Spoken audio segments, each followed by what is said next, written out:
Previously in this course, we learned about React hooks in great detail. So we learned about use state, use effect, use reducer, etc.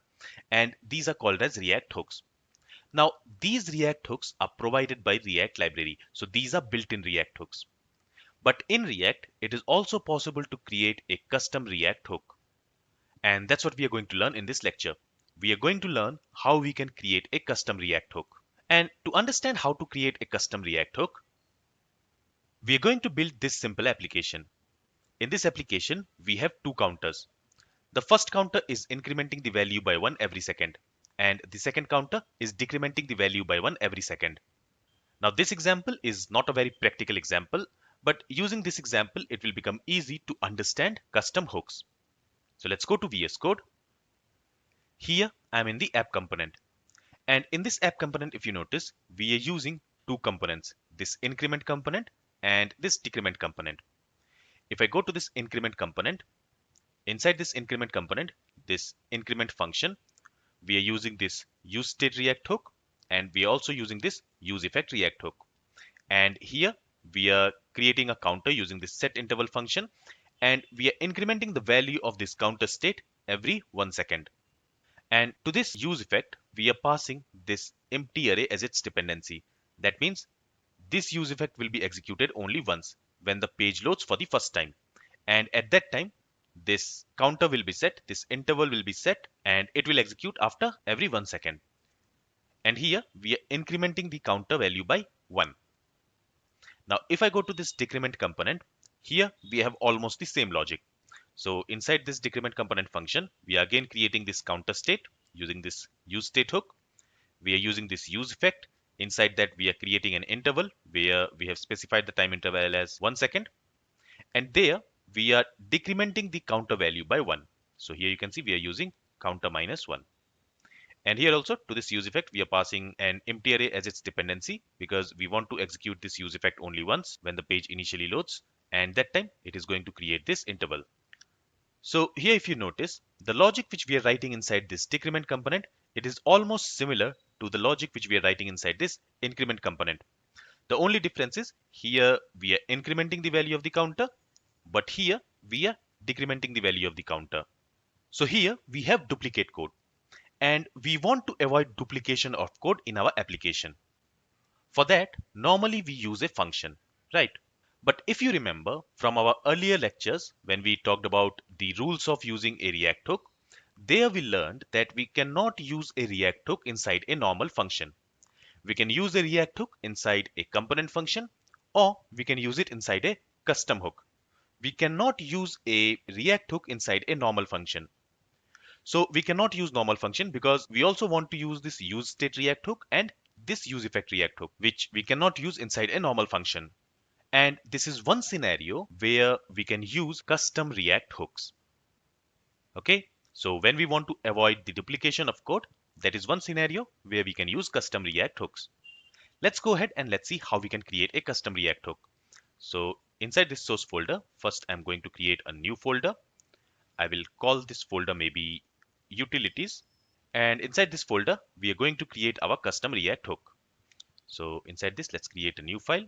Let's call it maybe use counter. So use hyphen counter. You can name this file anything, and it is going to be a JavaScript file. Inside this file, we are going to create a function, and we are going to call this function counter. Now here, we want to create a custom React hook. Now how we will tell React that here we are creating a custom React hook? For that, we need to use this use before the hook name. So if you want to create a counter hook, you need to call it use counter. So your custom React hook must be prefixed with use. And when React will look at this use, it will know that here we are trying to create a custom React hook. So prefixing your React hook name with use is a must. Now let's go ahead and let's copy this logic from here and let's use it inside this use counter hook. Now in order to use this use state and use effect, we also need to import it from React library. For that, let's use this import statement, and we want to import use effect and we want to import use state. For now, let's make it as counter plus 1. And let's also go ahead. Let's export this use counter hook. Now, let's say we want to use this use counter hook in our increment component. So what I'm going to do here is I'm going to remove all these logics from here. And here I'm going to use counter react hook. Now, this use counter is a function, and a function can also return a value. So in this component, we want to use the value of this counter variable, right? The counter state which we are creating inside this use counter hook. So we basically want to use the value of this counter inside this increment component. So here what I'm going to do is, from within this function, I'm going to return the value of counter. Now from within a custom React hook, you can also return an object, an array, a string value, a number, etc. Okay. Now in the increment component, here we are going to receive a counter value. So let me go ahead and let me call it counter. And then we are using that counter here. Let's do the same thing in the decrement component. So from here also, I will remove all these logics. And here I want to use counter. And again, in order to use this use counter React hook, you also need to import it from this utilities folder and this use counter file. Then this use counter is going to return a value. Let's go ahead and let's store that value in this counter variable.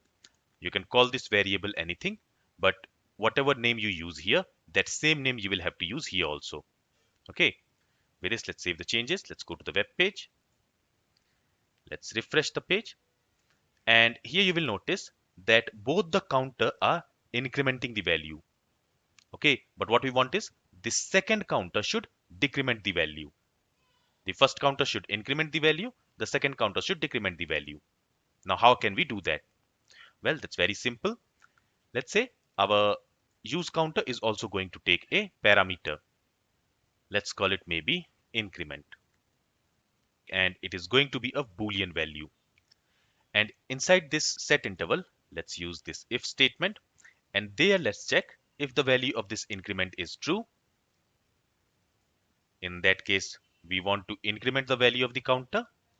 Otherwise, let's use this else statement. And here, let's say we want to decrement the value of the counter. So here we'll say counter minus 1. With this, now in the decrement component, when we are calling this use counter, there we are going to pass this value false. And in the increment counter, we are going to pass the value true. Let's save the changes. Let's go to the web page. Let's refresh the page.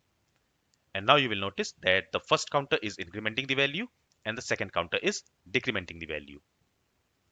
Now here, what we can also do is we can set a default value for this increment. So let's say I want to set the default value as true.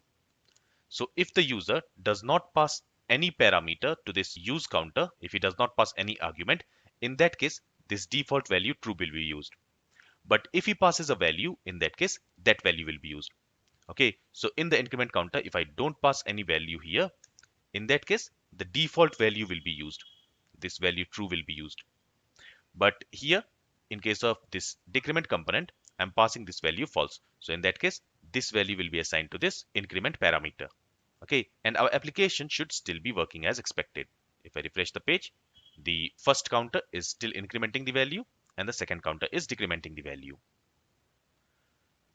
So this is how we can create a custom React hook and we can configure it to take some parameters, and this is how we can use it. So this was a very simple example to explain what is a custom React hook and how we can create it. In the next lecture, let's understand custom React hook with a more practical example.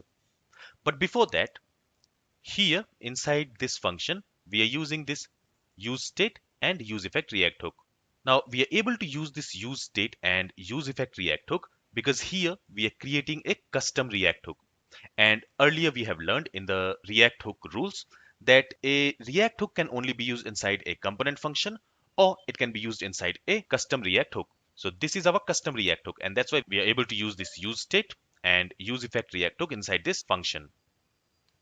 This is all from this lecture. Thank you for listening and have a great day.